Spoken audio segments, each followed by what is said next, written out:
Afin de détecter les fuites potentielles durant l'installation de la couche de recouvrement, Alphar peut effectuer une campagne de détection de fuites.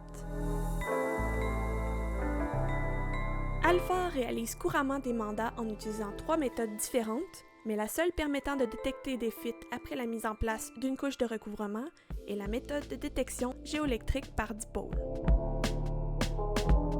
Une tension électrique de l'ordre de 550 volts continue est directement injectée dans le matériau de recouvrement et une mise à terre est placée à l'extérieur du site afin d'obliger le courant électrique de passer par d'éventuelles fuites dans la géomembrane.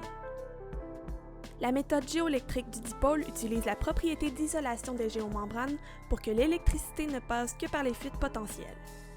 Elle nécessite aussi un niveau d'humidité adéquat pour permettre un bon contact électrique entre l'appareil et le sol. Maintenant, comment fonctionne cette méthode?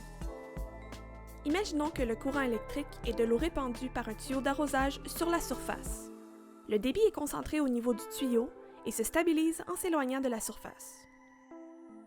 Une fuite crée un trou où l'eau est attirée, donc augmente le débit de l'eau et fait diverger sa direction. C'est par ce secteur d'anomalie qu'on trouve la fuite. Le même principe est appliqué pour le voltage qui est distribué sous la surface, mais au lieu de voir l'eau qui tombe dans un trou, on le détecte à l'aide du dipôle.